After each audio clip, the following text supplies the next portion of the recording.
another episode of Inside the Rapper Studio, folks. We are going to get started in a second. Um, Once we get started, we'll get Doowy Lloh on live for the questionings. We're going to be talking about plug music. We're going to be talking about low life branding. Also talking about balancing between rapping and producing. See if we can try this again. Let's see. We in there? Whoa. Can you hear me, brother? Yes, sir. All right. Welcome What's to another happening? episode. Man, ain't much, man. Just another day on this earth. Another Hey. episode of Inside the Rapper Studio. Episode 36. I'm your host, Score Swayze, and today we have a very special guest in the building. He is rapper, producer extraordinaire himself. He works with Plug Music. He's also with many different placements, such as Miss Cam, Chris Cash's, T.I. Lee. You know the drill. You know the team. Everybody, please drop hearts, drop likes, drop comments, drop love for the one and only Lloh. Big shit, man. How's Big it going? shit, brother. Man, it's cool, you feel me? Dutch and the Rona, feel me? It's out here getting to that work still, for real. That's all we can do at this point, man. So with every episode of Inside the Rapper Studio, as you may or may not know, basically there is a origin story being told from the from the prospect of the guest. So could you tell us how everything got started musically for the artist known as Doowy Lloh? Like you want me to go all the way back, like to the beginning? All the way. I mean, it started like for real when I was like 6, just rapping in the, you know what I'm saying, living room with my cousins and whatnot, you feel me? And then it was just like, as time went on, you feel me, it progressed and it got deeper and deeper.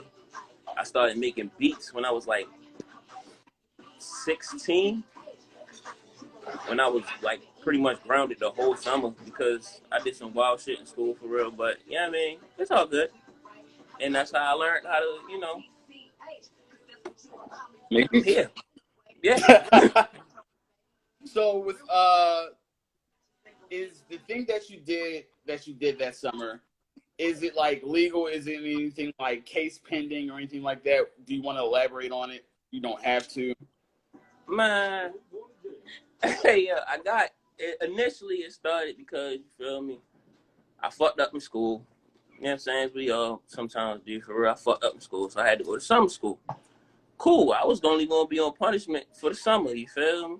So then, as summer school went along, some motherfuckers on the bus and shit, they cutting the seats out the bus and shit, you feel me? The cushion out the back of the bus seats. I'm like, all right, the fuck is y'all niggas doing? Y'all niggas wild. You feel me? Right. They was throwing this shit out the window. You feel me? So one of the little chunks hit some lady car. She was pissed, bro. Like, I'm talking about she's tight. She followed the school bus to the school. You feel me? So they like, oh, no. She gets on the bus. She like, which one of you motherfuckers threw that shit? Da-da-da-da-da. She gets the wilding. You feel me? So they start checking everybody, you know what I'm saying, on the bus. Well, yo, that was actually cutting the seats out, you feel me? He threw his knife out the window, and I was the only one that still had my knife on me, you feel me? Because I ain't know. They had me out motherfucking Lansdowne or some shit. I ain't know niggas out there. I was ready to hawk some shit if niggas try to stop some shit. You feel me? So, yeah. So I got expelled from summer school, and then that same summer, like maybe, I'm going to say a week or so after, I was in Virginia playing basketball with my cousins. I threw the ball, and that shit hit it hit the basketball goal, and that shit fell into my mother's car window. So she's like, nah, little nigga, you're wilding. You're punished for the rest of the year. Yo, why Took does my door. Young Doowy? Hmm? Why does everything What'd you say, bro? Why is everything happening to Young Doowy in this situation? I don't know. Shit was supposed to happen that way, I guess. I was supposed to. Wasn't. I wouldn't need to be making beats for real, probably. God works Started in on mysterious ways. Casio, 9-second beats. Huh? One more time, bro. I said God works in mysterious ways. Yeah. I ain't even questioning no more, for real. Like, all right, you do what you do. This happens because it had to happen that way for whatever greater reason later on in the future. It'll make sense later. I ain't tripping. And that's why we're here now. And So that's why the we here first now, thing bro. I wanted to talk to you about within this interview is a project that you did called Thursday. Could you All right. elaborate? Could you elaborate on how this project got made for you? Um, I'm not sure if you know B's Rex. I don't know if you know him or not. I've heard of him. Yeah, so pretty much it was like this summer where me and him and a bunch of other people, for real. Yeah, you can pull me up. But a bunch of other people, for real, we was just locked in, you feel me? We was making beats at his house for like, we stayed there for like a week, I ain't gonna lie to you. I mean, and then it was just like, we just started to get into working or whatever, and I wanted to drop a project, but I didn't want to do something that was so, what's the word I'm looking for? So, like, I guess deep, you know what I mean? And I just wanted to get something out for real. And yeah, it just turned into that. I did like 4 tracks for real, and that's why it was called Thursday. Because originally each track was supposed to be named after the day of the week, because it was inspired by that week that we spent in his house making beats for real. So it was supposed to be like, Monday, Tuesday, Wednesday, Thursday, but then it was just like, I didn't want to do that, so I just went forth and just, drop it how it was. Gotcha. So the first song that I wanted to play for the people was called "Up and At It." Tell us Yeah. how that came about. Um, really, that was just me being in the, you know what I'm saying, in the basement, locked in for real, and just started going at it. Like I made the beat that same morning, and I just started writing the verse. I spent the whole day writing the verses and whatnot, and I just recorded that shit, and here we are. Gotcha. And did you produce this as well, or was it B's Raps and you? I produced all the songs on there except for one, which is the one right after Up and At It, which is the Mike Will production for real. Gotcha. Okay, cool. So before we get into that song, I want to give a few more shout outs to everybody that's walking in the building and always Hey, showing love. Huge shouts out to TLE, former guest of the show. Huge to you. Shouts out right to here. Title King. Shouts out to KLA. Shouts out to Beth Banger. Shouts out Mm-hmm. to Action Bastard. Shouts out to Perry on top. Also, shouts out to Mary B. So, Hey, of course, this is Up and At It right here. Everybody, please drop likes, drop comments. Let us know you in the building. Let us know you fucking with the interview, things like that. Interaction. Uh, so what would be the first beat that you ever made? it was this beat on FL Studio. I mean, in the time I made it, you feel me, that shit was knocking, you feel me? It was called Kill It. I'm like, yeah, this shit knocking. But as I go back and listen to it, now that shit was boo boo. It had the motherfucking FL Studio whistle on that bitch. Talk about some Kill It. And, yeah, it just wasn't good. But, I mean, at the time, that was where it started for me. Do you feel as Make though full beats at least. do you listen to a lot of your old music a lot to like compare and contrast? Yes, I do. I do a lot. Does it give you a lot of like I guess the word is clarity on like the progression of Doowy Loh? Yes, definitely. I mean, like, that's why I feel like when I listen to my old music, it's just measuring myself, putting myself at a standard to see if I grew any. You know what I mean? And most of the time, yeah, I grew. You feel me? Because I like to make sure I'm progressing, not digressing. You know? Got you. I feel like a lot of the times, especially as artists such as ourselves, we really put like a lot of pressure on like progressing to the next step or making sure we sound just as good as the last track. Do you feel as like a lot of that embarrassment in terms of like your early work comes from that pressure? No, I don't feel that way. I feel like the the embarrassment. Well, I don't want you to call it embarrassment. It's just like you was there, and now you here. You feel me? It's like that shit was trash, bro. Step it up. You know? Gotcha. So that was a very quick intro. I'm not gonna lie, like I didn't play any of it before like the interview. I do like live listen. I was expecting like a 3-minute yeah the memes, and it just went straight to like, oh well, we're done here. Yeah. I'm actually going to give another track a play, which is real recognize real. Mm-hmm. Nice 5-minute little ditty. That gives us enough time to discuss the process of this project and stuff like that. Mm-hmm. So with Thursday, was this the first project or was this what sorry, I'm kind of cut. Was this your first project or would this be something like along the lines of like later on in the future of Doowy Lloh? That was my first project. Yeah, it was the first project that I had dropped like as an artist, you see what I'm saying? But before then I had dropped like a couple beat tapes for real. Nothing like, you feel me, like that I was actually me as an artist rapping on and, you know what I'm saying, giving my bars and attention to for real. Gotcha. Do you feel as though in terms of this first project you did everything you wanted to do with a first project, or did you feel as though you kind of like left some things out? Not by far. Like when I first dropped it, I really was like, I don't like this. You feel me?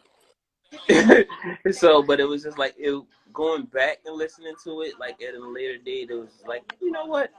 I shitted on this project a little bit. It wasn't half bad. You feel me? A lot of the focus, I don't know if you can tell, was a lot on bars. You see what I'm saying?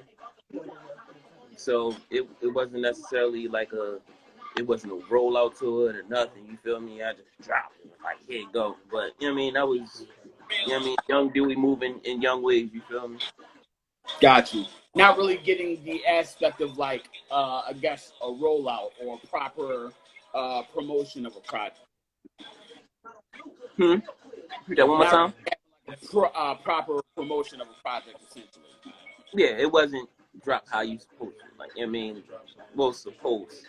Using air quotes.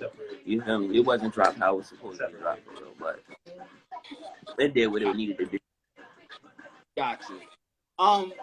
Do you kind of credit that to kind of being anxious to drop music, or was more so just rushing? I credit to being anxious to drop music. You know what I mean? A lot of times when you got that anxiousness to yourself and you like, I gotta drop something, you feel me? I feel like you make mistakes sometimes.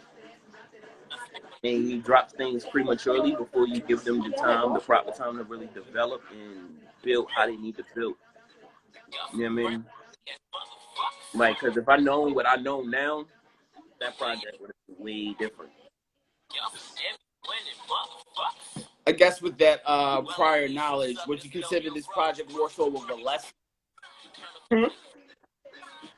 With the knowledge that you have of making music and promoting music right now, would you consider this project a lesson? Definitely. I feel like everything that you do, there should be a lesson in it. You should learn something from any project you drop, any beat you make, anything that you do. You should be, you know what I'm saying, in your head, you know what I'm saying, and picking out your lessons, you feel me? Nothing happens for no reason. You're supposed to learn from every experience. Gotcha. Completely agree, by the way. What did you learn with this first project? I learned, don't rush it because it ain't no time clock. This ain't no race. You feel me? Take your time with your music. Build your music how it's supposed to be built. Build your roll-ups how it's supposed to be built. And don't let the pressure of feeling like, oh, I gotta drop something pressure you into moving prematurely. Got you. Do you feel as though like that pressure kind of like weighs on the creative toll to music instead of just doing things naturally? It depends on how you wire it, honestly. You know what I mean? If you're the type of person that work well under pressure, then sure, it'll motivate you. But if you're the type of person that fold under pressure, then shit, it's definitely gonna take a toll on your music, and it's definitely gonna show. And real artists can tell. Absolutely. So, Anybody like a box? so that was Real as Real. This song off of the project Thursday from episode 37's very special guest, Doowy Lloh. Once again, Doowy, thank you for taking time out of your day to answer all these tough, hard-hitting journalistic questions. We give a few more shout out to everybody that's rolling in. Huge shouts out to Keith Lashley. Shouts My out dog. to Bitchy Spice. Shouts out to Killer Kai. Shouts out to Yet Barnes. Also, shouts out to Baby Badu, a longtime fan of the show. Shouts out to Young Bless as well. Station 10, Tiff Chanel, Mackie Chan as well. That's a lot of people. Mackie Chan, that's a hard ass name. It is. All right, Mr. Lloh. Next thing I want to talk to you about is plug music. We recently had previous guests on the show, such as your Miss Pam and your Scott Lee. They talked about the history of plug music and how everything got started. I want to get your aspect on the start of plug music. I'm sorry, my phone was giving me a little complication. What was the question? I saw that. I wanted to pause. But I was like, "Fuck it, keep asking." But I wanted to get your perspective on the start of plug. Being so I already asked Cam and T.I. Lee. I mean, it's pretty much gonna be the same story. Like, these are my best friends for real, and we was all making music. We all had the same dream, so we just was like, let's work together.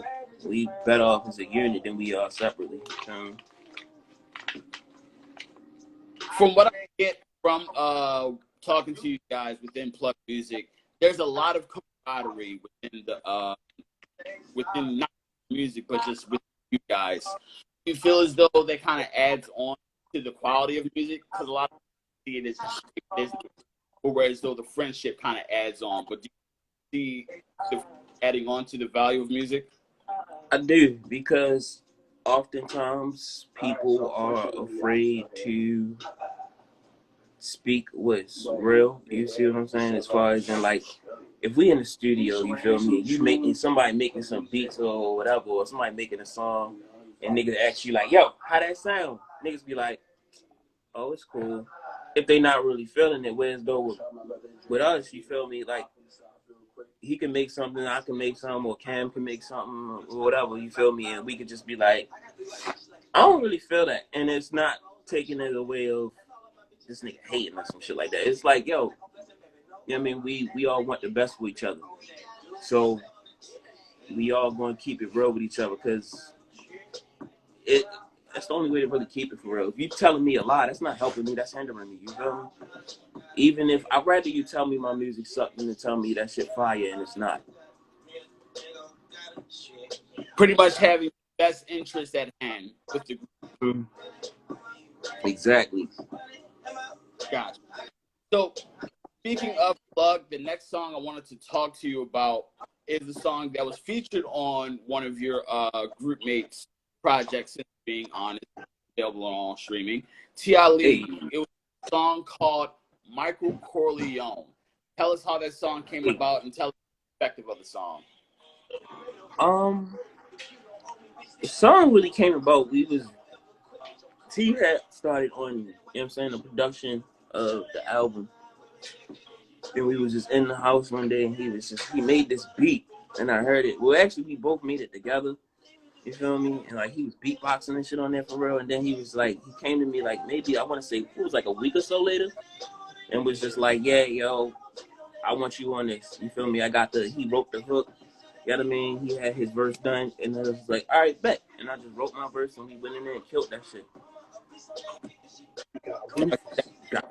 And we got Rufus Roundtree on that bitch. I wanted to ask you about that. How was it working with Rufus Brown or Rufus Roundtree?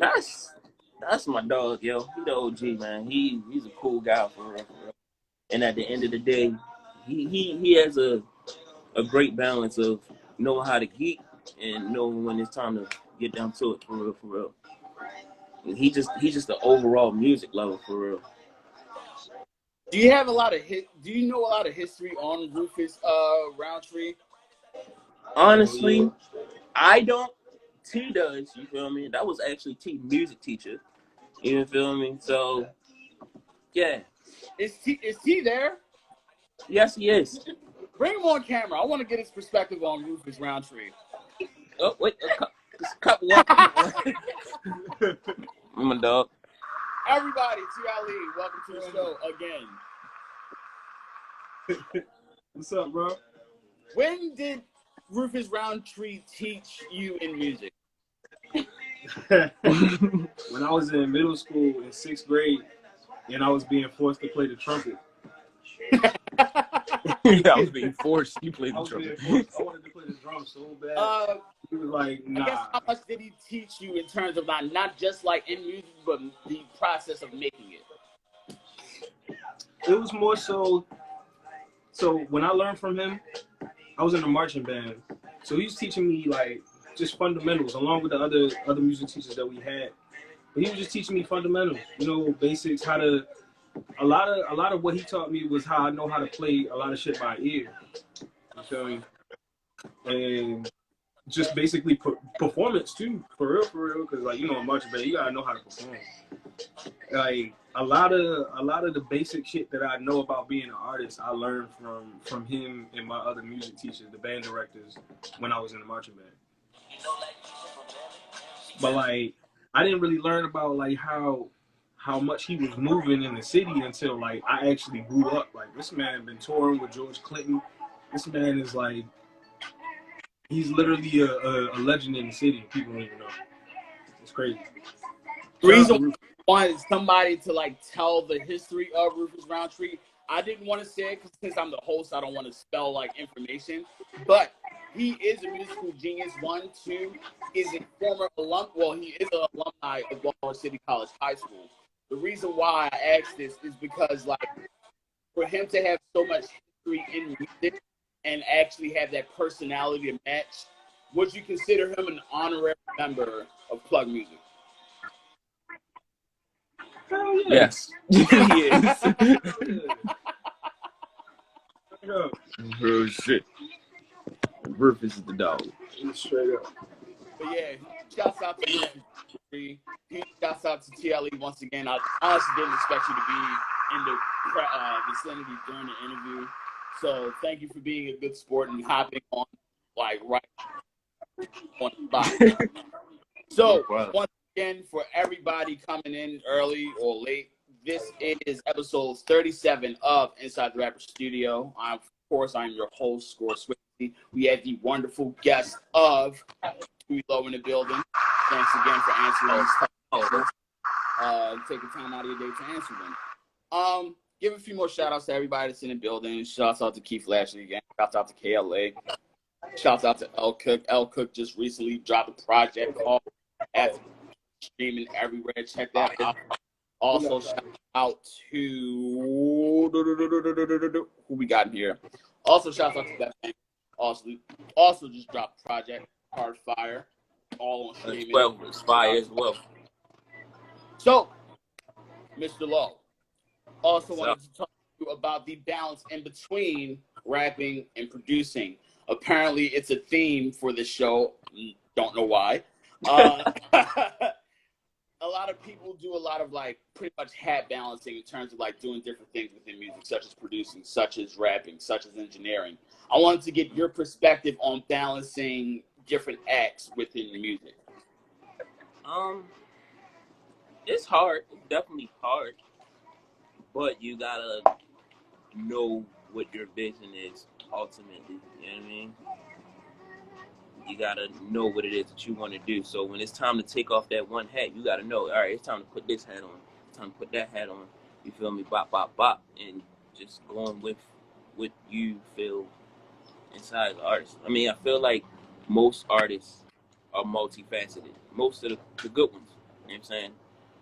We're multifaceted, you know what I mean? Like, Cam, she paints, you feel me? And she does a shitload of other stuff, you know what I'm saying? T.I.L.E., he paints. I mean, he don't paint. He like make beats. You know what I'm saying? He also was a wonderful photographer. I don't know if niggas know that about y'all, but yeah, know what I'm saying? Like, we I all multifaceted people, so it's learning how to balance what it is that you know and bringing it all together. You feel me? And it's hard. It's hard to do it. I ain't gonna stunt you, because got sometimes you get swept away in one aspect of you. understandable. I feel like a lot of the times when it comes to people, I guess, balancing those different acts, they lean heavy on one, then lean heavy on the other at different times. Do you feel as though like you kind of switch sides from time to time, or is it completely walking that line?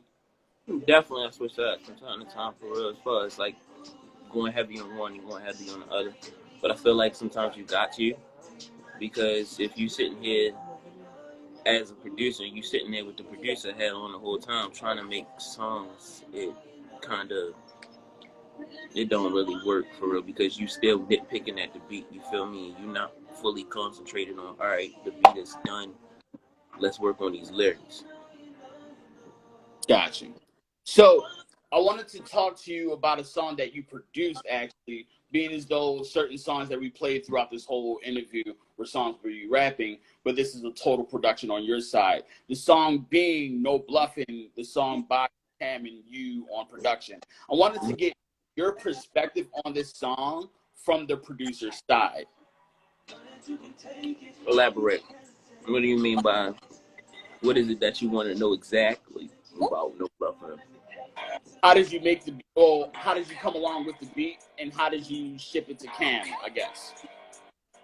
Cam, this was actually the first song me and Cam ever worked on, period. You know what I mean? And Oh, this is the first time she came through the studio, and we was just like, all right, we're gonna make something from scratch. You feel me? I mean, granted, I had beats on tuck ready to go, but it was just like, all right, it wasn't nothing that was really clicking with her right then in that moment. So I was like, all right, let's make something from scratch. And that was kind of like our whole formula moving forward. Like, whenever I would link up with Cam and we was making a song, we made it right then and there from scratch, you feel me? And she would be like, while I'm making the beat, she'll be writing her verse for real, for real. So when she say wrote a 16 and 16, bitch, it ain't nothing. Those was facts, you feel me? She really sat there and wrote that shit. And he was like, all right, cool, let's go. I'm rocking with it. But we made that completely from scratch. how would you describe you and Cam's, I guess, chemistry when it comes to the rapper-producer relationship? Best way I can describe it is Missy and Timberland. I can respect that. Smooth. You feel as though you put her in a different bag with your beat, or is it just like somewhat the same Cam from like song to song to song? Um, I don't know. I mean, Cam, she just a different monster. You feel me? Like, I haven't heard one thing that Cam has been on that she didn't absolutely murder. But I do feel like when me and Cam link up, it's usually some slapping that shit that's gonna come out of it. You feel me? You know what I'm saying? From chopsticks to nasty to, you know what I'm saying, no bluffing. Like, even if you want to bring, you know what I'm saying, pop shit into the occasion, you feel me? It's, you know what I'm saying, me and Cam, we just work well together. Like, my beats, you know what I'm saying, her voice, it just matched. Gotcha. First of all, I'm not gonna lie, it never really dawned on me that the comparison between Timberland and Missy was like on sync between you and Cam, which is like perfect. So yeah, props for that. Is Cam there, by the way? Yeah, she is. Oh well, huge shouts out to Cam.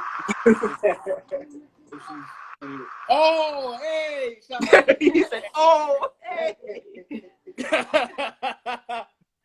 So, just to recap for everybody, episode 37 of Inside the Rap Studio, of course. I'm your host, Score Swayze. Once again, we have the wonderful guest of. Thank you again. Shouts out to the dog in the background. Right. So, last thing I wanted to talk to you about, Mr. Doowy Lloh, is what is next for the Low Life. What is next for the Low Life? We got a couple things next, you feel me? Brother Chris Cash just walked in the building, you feel me? Oh, I don't know. I mean, so I got our Saturday event tonight. My God. shit. I mean, me and him got some shit in the works, you feel me? Of course, Miss Cam project, you feel me? Birthday pack dropping tomorrow, you feel me? Which is going fucking go up. I mean, we got the Plug tape, which is coming. You know what I mean? Keith Lashley, who's also a part of Plug, he's in here. I got some shit going on with him on his project. You feel me? And then fourth quarter, I'm dropping another one. You feel me? There's a lot of work coming from There's a lot of work being done. There's a lot of work to be done. Absolutely. Gotta respect it. Huge shout out to Plug Music. Always good vibes from you guys. Is that 40 that just jumped in here? Nah, that wasn't 40. I thought that was 40 that just jumped in here. That was Bitchy Spice, but that's still the dog too, you feel me? Of course.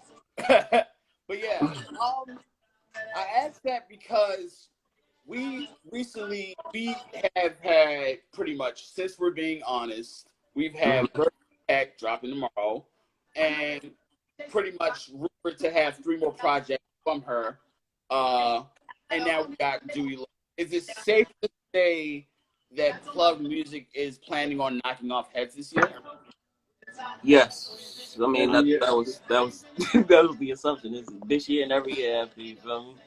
Gotcha. Smacking niggas. Love This is just year 1.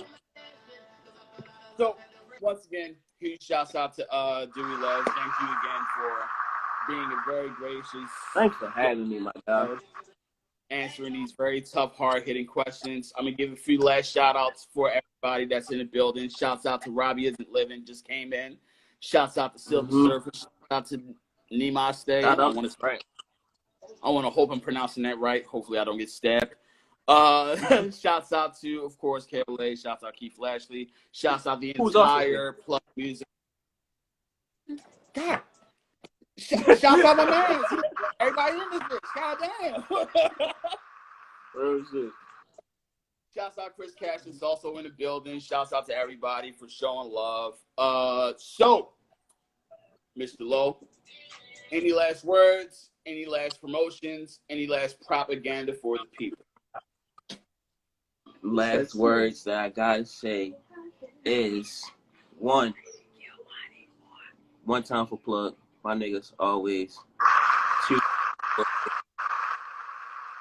3 times for Chris Cash, who just hopped in here, always my nigga. You know what I'm saying?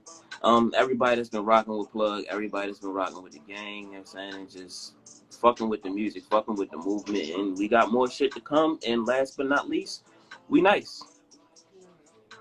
We nice. That's all I can say about us. We nice. And we plan on smacking shit all year. So just be prepared for the ride, for real. Absolutely. We love it. Hashtag we nice. I need to brand that. Exactly.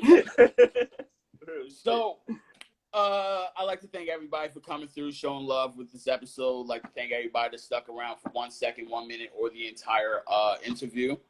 Also, huge shouts out to IG for acting right for this episode and interview. My God. Shit was terrible. But yeah, shout out to be a one-hitter quitter. I really appreciate it. Let's just make sure it's a habit. Huge shouts out to all of Plug being in the building, showing love as always. Coming up next on Inside the Rapper Studio tomorrow, we're going to have the musical Revant. Neon June, he's going to be in the building. We're going to be talking about a lot of things, talking about his latest project, Lucy's, also talking about the release and rollouts for music in general. So, from gracious host, Score Swayze, and our most wonderful guest, Doowy Loh, once again, guys, and as always, they in the same boat. Fuck Jackie and Carol Baskins. Yeah, all of them. You don't know Jackie. I don't. I mean, if a man fuck him, then it's fuck him. I mean, ain't that the rule? Real shit, dog. No questions need to be asked. Right. No questions. Just on the phone. So, Real shit, dog. once again, from your host, Score Swayze, and our wonderful guest, Doowy Lloh. Thank you guys again. And as always, wash your hands and stay in the house. Most definitely, man. All right, shorty. Thanks, Doowy. Appreciate it, man. Ain't no thing. Thanks for having me, bro. No problem. Yeah.